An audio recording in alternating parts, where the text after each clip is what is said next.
भौतिकी यानी कि हमारा जो अभी का जो विज्ञान है, विज्ञान की शुरुआत कहाँ से होती है? तो जहाँ पे जो पदार्थ है, मास, उसका कम से कम कुछ ना कुछ मास होना चाहिए और उसने कुछ ना कुछ तो जगह घेरनी चाहिए। तब जाके हमारे यहाँ विज्ञान स्टार्ट होता है। अब पदार्थ पदार्थ का कोई वस्तुमान ही नहीं है और वो जगह भी नहीं घेरता है, तो विज्ञान वहाँ से स्टार्ट ही नहीं होता। तो यानी प्रूफ एविडेंस ही नहीं है ना। तो भौतिकी की शुरुआत एविडेंस से शुरू होती है, कुछ ना कुछ एविडेंस होना चाहिए। तो अभी देखो, आपके मन में विचार आते हैं जाते हैं, आ रहे हैं जा रहे हैं। दिन में लगभग 62,000 यानी 62,000 ऑफ थॉट्स आपके दिमाग में आते हैं जाते हैं। ये आपको पता ही नहीं रहता। और आपको ये भी पता नहीं रहता कि एक विचार खत्म हुआ और दूसरा कब शुरू हुआ, कब खत्म हो रहा है, कब शुरू हो रहा है। ये भी आप नहीं बता सकते हो। जैसे ध्यान में या समाधि में आप आ जाते हो तो आपको ये बताना ईज़ी जाता है। अब देखो, अभी विचार आ रहे हैं, जा रहे हैं। विचारों का ना तो कोई वस्तुमान है और ना ही उन वो जगह घेरते हैं। कोई विचार आया तो आप बता नहीं सकते हो कि इसने इधर इसका स्थान है या उधर उसका स्थान है, या लगभग आप बता नहीं सकते कि ये इतना ग्राम का है या इतने केजी का है।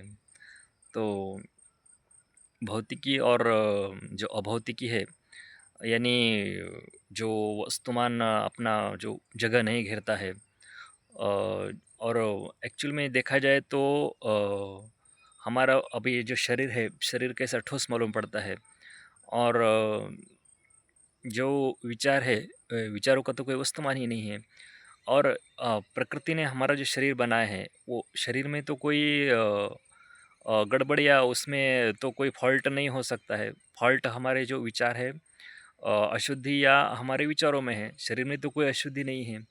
तो स्पिरिचुअलिटी में या अध्यात्म में कहा जाए तो ज़्यादा से ज़्यादा जोर दिया जाता है, तो हाँ, हमारे चित्त पे दिया जाता है। चित्त में जो विचार आते हैं जाते हैं, तो उसकी जो शुद्धि है उसके ऊपर ज़्यादा से ज़्यादा फोकस किया जाता है। कोई आप ध्यान की विधि या कोई योग कर रहे हो, प्राणायाम कर रहे हो, तो यदि आपका जो चित्त है वो शुद्ध हो रहा है, उसमें लगभग अच्छाइयाँ बढ़ रही है, तो समझ लेना कि आप सीधे रास्ते पे हो। और यदि अच्छाइयाँ नहीं बढ़ रही है, आपकी चित्त की शुद्धि नहीं हो रही है, तो समझ लेना कि अपन ने जो रास्ता पकड़ा है वो गलत पकड़ा है। तो रास्ते को तुरंत बदलो और अच्छे रास्ते पे आ जाओ। तो मुख्य उद्देश्य है चित्त की शुद्धि करना, मन की जो मलिनता को दूर करना।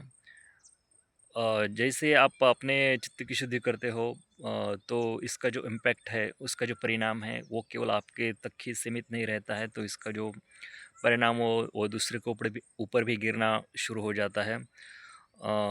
तो देखा जाए तो मम्मी पापा है या कोई बुज़ुर्ग व्यक्ति है, जब वो कुछ करता है, या जो भी उसका जो बॉडी की जो हलचल है, तो वो बच्चों के ऊपर या दूसरों के ऊपर वो प्रभाव पड़ना शुरू कर देती है और बच्चे भी वैसा ही बिहेवियर करना देना शुरू करते हैं। इफ़ यू आर मैंने पहले भी बताया कि आप स्पिरिचुअल अवेकन पर्सन हो, तो ये हमेशा याद रखना कि आपका each part of your body is inspire to other. हर एक को बॉडी आपकी जो लिपसिंग है, आप जो चल रहे हो, आप जो बोल रहे हो, वो सभी इम्पैक्ट करता है दूसरों के ऊपर। दूसरे के ऊपर नहीं तो ये प्रकृति के ऊपर भी इम्पैक्ट करता है। तो आप कोई भी व्यक्ति ये नहीं चाहेगा कि मेरे से कोई गलत तरीके से इंस्पायर्ड हो, या वो रॉन्ग तरीके से मेरे से इंस्पायर्ड हो। आप हमेशा चाहोगे कि मेरे से कोई अच्छा ही सीखे। तो अच्छा सीखने के लिए ज़्यादा से ज़्यादा आपकी चित्त शुद्धि, मन की शुद्धि होनी चाहिए। और ये अभी आपको ध्यान में आएगा होगा कि आप दूसरों के ऊपर भी इम्पैक्ट करते हो।